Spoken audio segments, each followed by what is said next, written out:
Giants fam, it's your boy Giants Broly back again with another video.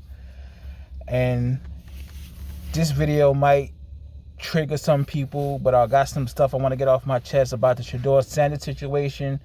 And I also want to talk about the Giants draft and how I feel they did in the draft.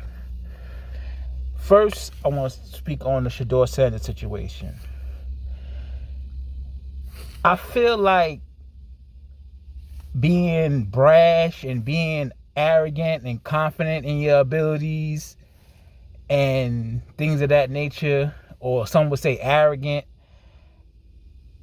is only looked at as a bad thing or a deal breaker when it comes to black athletes. That's the only time you hear, those qualities or those personality traits being described as negative, because there's no reason why Shedeur Sanders should have fell to the 5th round in the draft and been selected by a team that had already took a quarterback in the 3rd round. Now, I have been adamant about me wanting the Giants to take Shedeur. Reports came out that the interview didn't go well. Brian Dable and him butted heads over a situation with an install, and he didn't have the play down, and he didn't study, and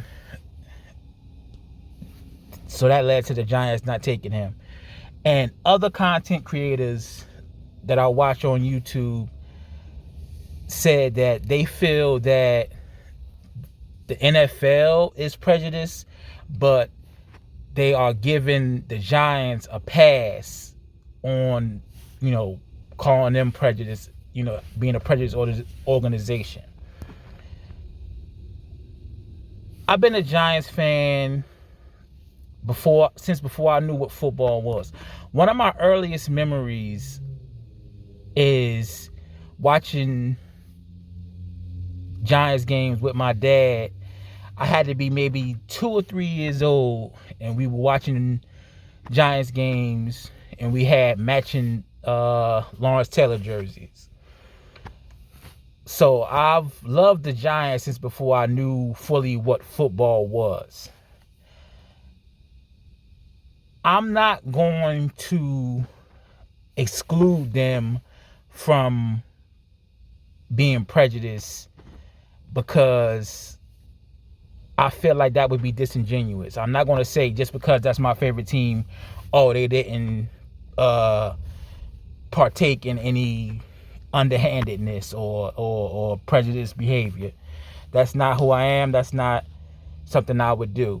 I'm not going to excuse them just because I happen to root for the team, because right is right and wrong is wrong. Just like the situation that happened with I can't think of his name right now, but the coach from Miami, when they were looking to hire him, and then they ended up taking Dable instead. And he said that he felt like they used him to fulfill their quota of, having to interview a black quarterback. A black coach. They never intended on signing him. And I felt like if that lawsuit would have came to fruition, I would have been absolutely fine with that. But getting back to the Shedeur Sanders situation, and why I say his arrogance or his demeanor being used against him is BS, is because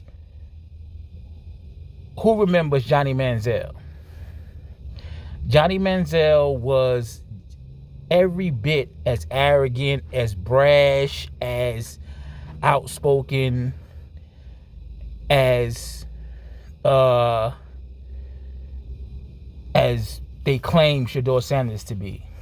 When I say claim, is because when I look at Shedeur, I don't necessarily see that. I mean, he's a 21, 22-year-old kid Of course, when he makes a big play, he's excited, and he's doing his whole Rolex celebration and everything. But you haven't heard of any off the field issues. There's no one on his team. There's no one who's worked with the organization that has anything bad to say about him. His teammates don't have anything bad to say about him. Of course, the coach wouldn't, because that's his dad. But there's no stories out about this kid. With Johnny Manziel, there were plenty stories about people who didn't jive with him. Even so much to the fact that the movie that came out the year that he was drafted, the movie Draft Day, I believe that character, the Bo Callahan character, was loosely based off of Johnny Manziel. I've heard that, in different places. But I say that to say this. Manziel being arrogant and brash and a blowhard and all those things didn't play into him being drafted as high as he was at all. In fact, there were some people who celebrated him because of that. They celebrated the fact, you want your quarterback to have confidence. You want your quarterback to believe in his abilities. You want your quarterback to be this and that and to be a leader and to be outspoken. Okay, so how come it's okay for Manziel, but it's not okay for Shedeur Sanders?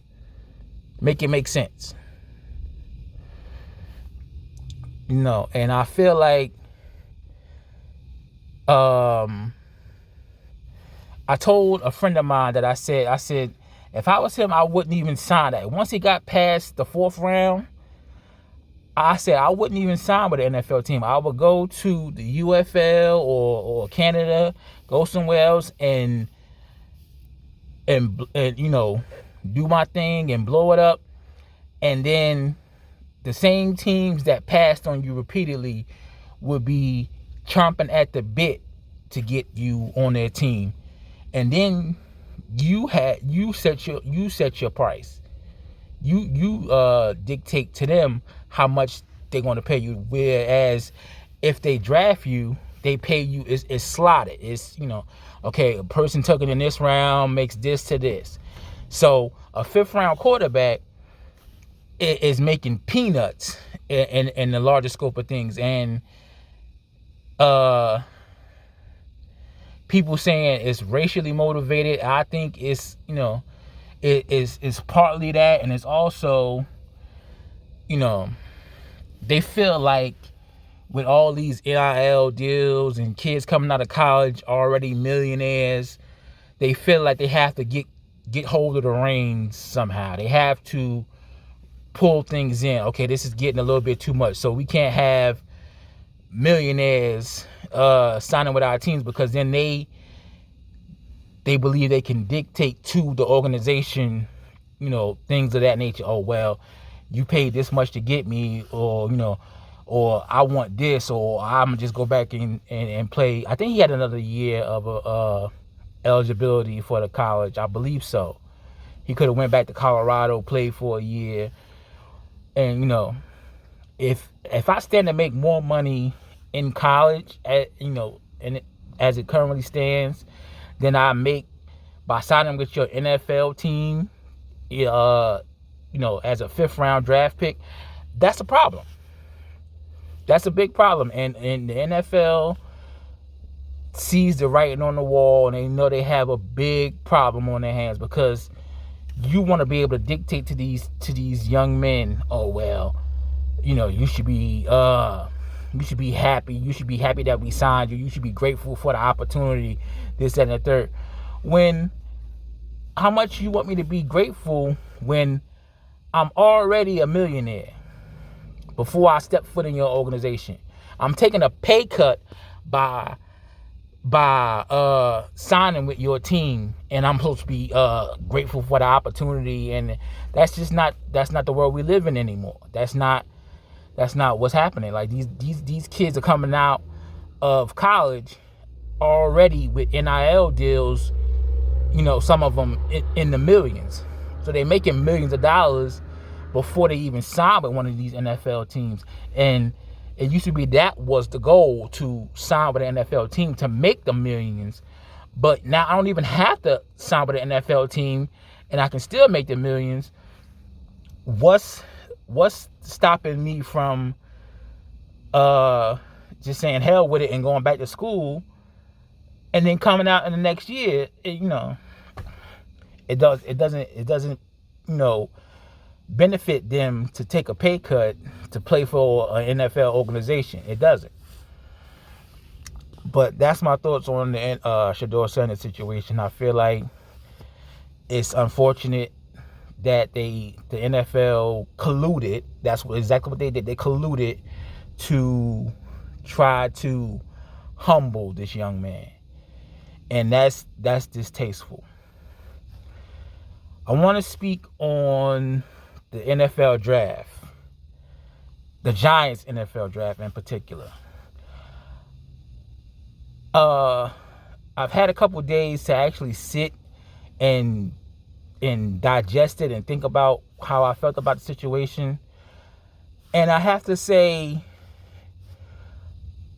I'm more okay with it than I was initially. Like, the only issue I really had with the draft as a whole was the Jackson Dart situation. I felt like Shedeur Sanders was a better quarterback. But after, like I said, taking some time and actually sitting with the situation and seeing what it was, Jackson Dart can work in this organization. I say that only because we've seen Brian Daboll succeed with a similar style quarterback. We saw what Brian Daboll could do with Josh Allen.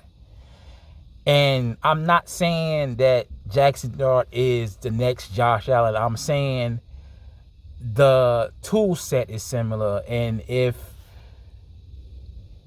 he can make Jackson, because Josh Allen was regarded as a bust before he got with Brian Daboll.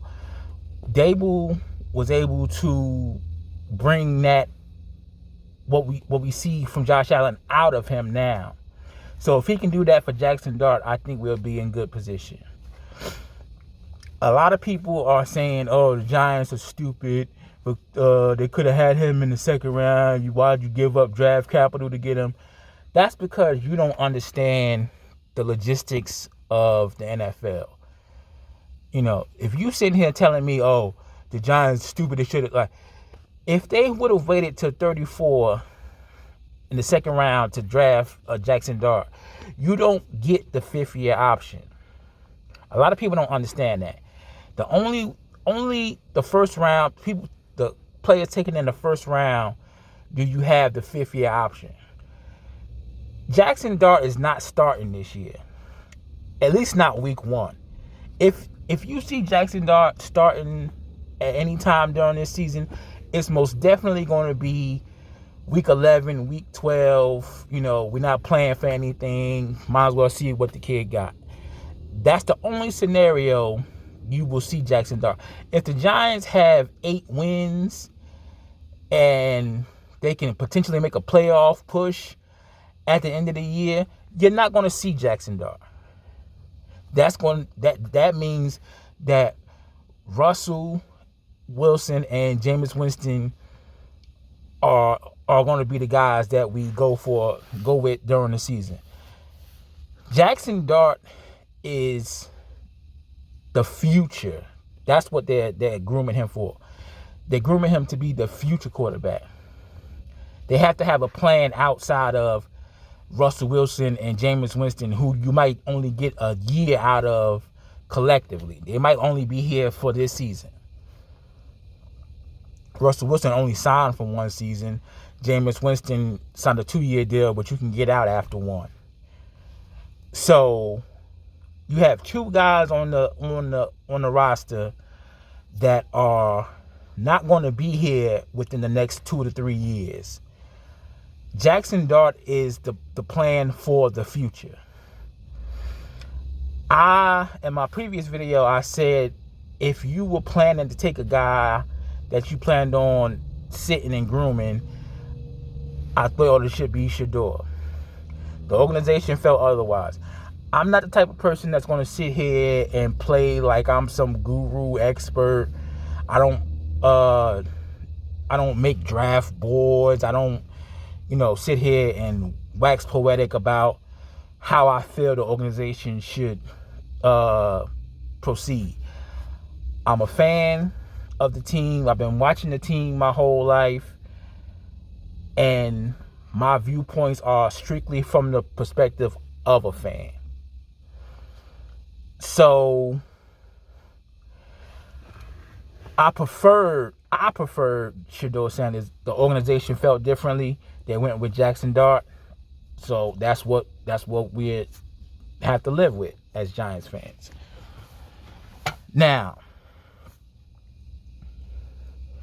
as far as the rest of the draft outside of the Jackson Dart pick, I feel like they hit it out the park, to be honest. Abdul Carter, probably the best player in the draft.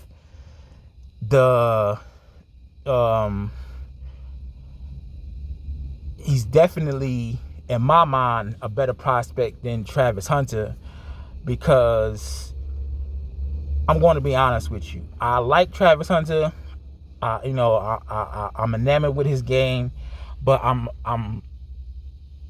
going to be totally honest when I say I feel like if he didn't play both ways, or you don't have a plan to play him both ways, taking him that high is idiotic. Because if you have a guy, let's be honest, he was the third rated prospect at either position, maybe even fifth. If you had him strictly as a wide receiver, he's not the best wide receiver in the draft. Matthew Golden, Tedero McMillan, I feel like are better pure receivers than Travis Hunter. He's not the best corner, strictly corner. If you play him strictly at corner, he's not the best corner in the draft. Will Johnson probably was the best corner in the draft. So if you don't play him both ways, you are devaluing your pick. That's why I feel like Abdul Carter is a better prospect, than Travis Hunter. Cam Ward, the jury is still out. I feel like he was the best quarterback in the draft, and that's who I wanted the Giants to get, but they played themselves out of position by winning meaningless games once again. So, if Abdul Carter wasn't the best prospect in the draft, in my opinion, he was definitely the second best. Cam Ward, probably the best prospect in the draft, strictly because of the importance of the position he plays. Quarterback is by far the most important position on the field. Pass rusher, probably a close second.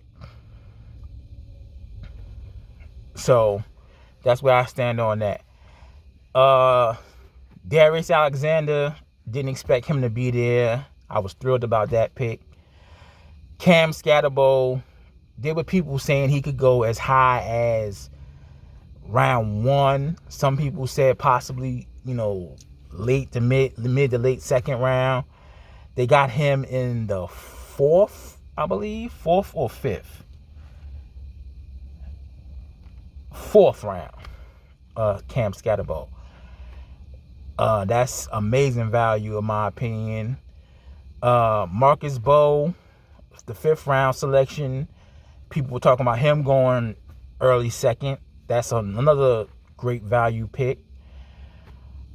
I don't believe they had a 6th round pick, but the 2 guys they took in the 7th round, I'm going to be honest, I don't know much about the tight end, Thomas Fadone and Corey Black. I don't know much about either one of those players, but I'm hearing good things about the both of them.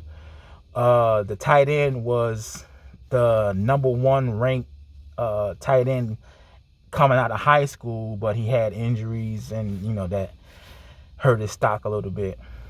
So we'll see. We'll get him in that room with the 3 guys we already got. We got Bellinger, we got Theo, who we drafted last year, and we got Greg Dulcich, who is familiar with Russell Wilson.